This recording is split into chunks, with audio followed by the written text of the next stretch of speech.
Damasipi. Me house mere by Bosman Sians only. Oyare. Machinia, the Aqua Hospital Baby G. Baby. Just a very my bread. The American Corale, Binhodium. Sika de Beco. A Binhodium. Osu Oyare Bosumi Sini. A Sia Consoni. Who said them who ya the coro? The enough of the entity him. Modia, near Master and Menemoa, Hea, Trondroma, Totoa. Yankaya the crunch. David. Nempempi wokwa asupiti for no so yare anazo mu hu yade no mu hu yade no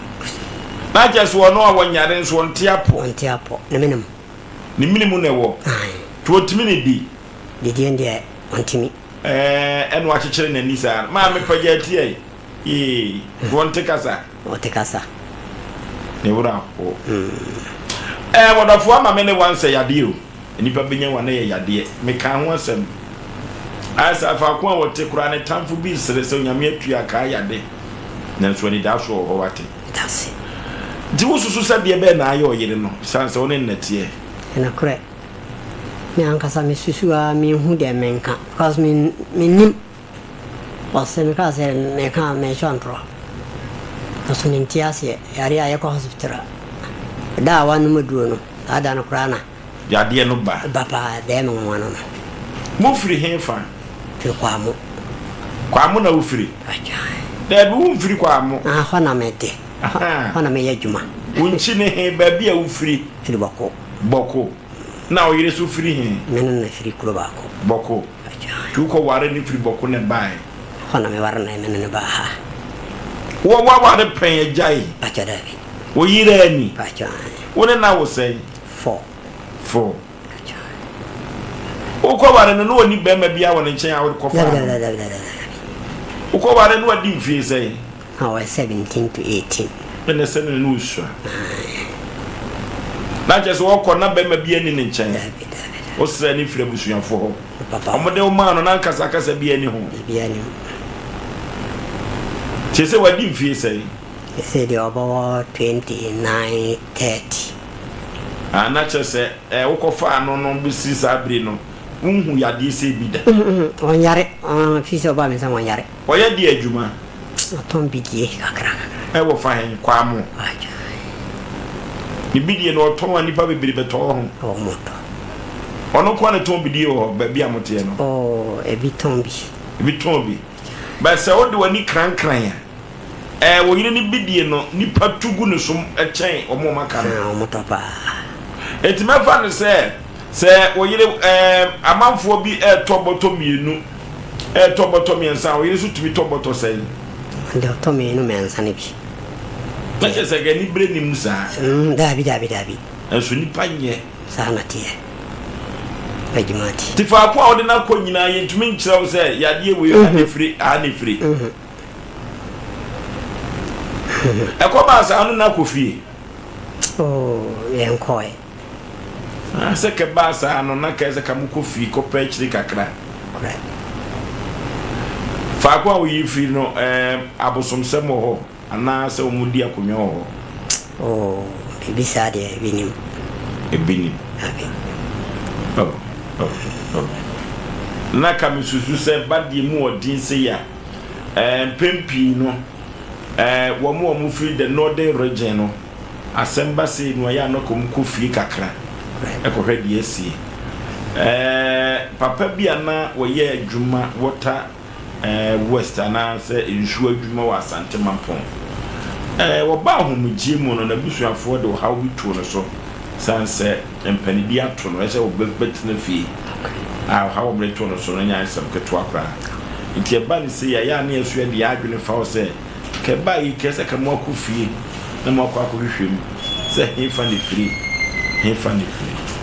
na obetra ha kwa amono wasidan wa ha na ba jadavi buda so ha dan na ukofie susu wa ye japade o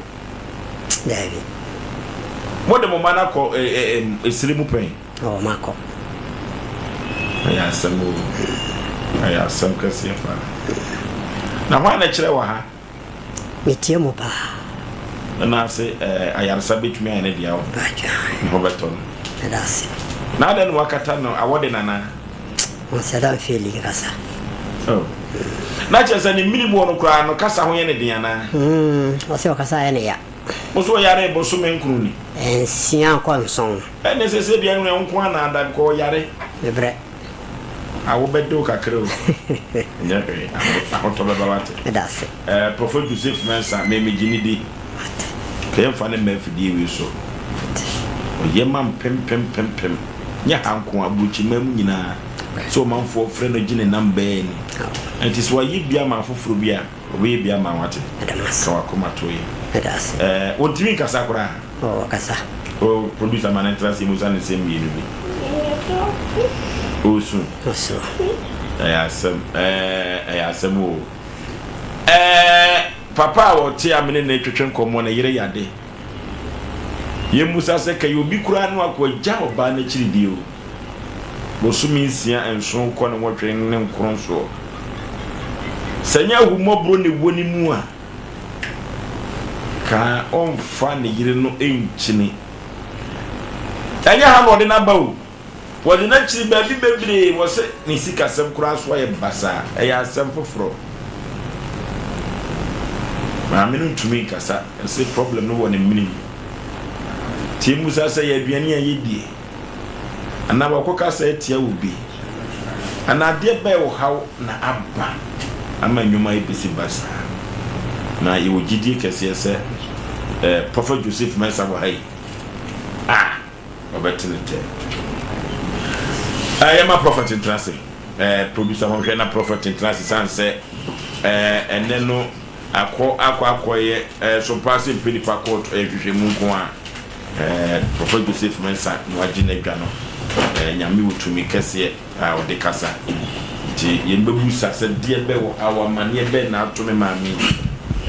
oba yi na wasiri trase osunko a asem o asem pa prophet me mo akwa aba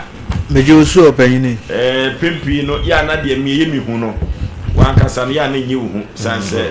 wonim nyame a one ne nam ametias kunimdie so de ede ya nso a dibi ma afoforo bi ebedi adanse ede kire yen se me ko Prophet Joseph Mensa wono esimiye enwoma eno nti wo mo aya na eduru ba bi a oba so passe penipa ye hwema ahotoba no ya mo mra bedi adanse ni bi nkira afoforo eye tie Prophet mami oyade o ede se wa wohu no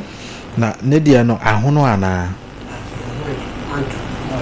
oma pagya ne yenhwe se ko mi ka ma me pagya uti Obapa pagya na bie wanim na srene a ese wo hoto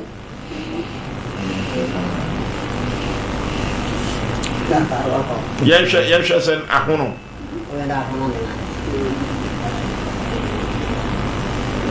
hono esa adie ne nam ne ko ma yenhwe adekoro okay ni di say pani no we ni di say ya fa say alima akwapa no kwafo mami alima ene ti ho no ose ne kon mami ntumi ndidi ono nsu ya na atwi no chesa nyoma ekoso mami konkon ade ema ne ninje ne pese hu se akwapa no kwafo ni kunu so aso ni di na chima hospital ma won kwa wable eye sunsun ade emra misanifa ya de ankasa enko benkum ten eye sunsun mu ade Prophet ya hwese bia wakasa etia obi akwakore ni minimu no so wakasa etia obi akwapa no kwafo ne de na ye droto emra misanifa be yi enko benkum eye droto eye droto ahaya kwa ho mpese ebedege ne bebre okay echina on fa na mra me ya ma no okay eye free ho okay papa what say eye droto no ti prophet say nyame adom ochina ani shia mo be ye free ho ama mo to abawate prophet my telephone number is 055 055 44 44 77 77 959 959 055 055 44 44 77 77 959 959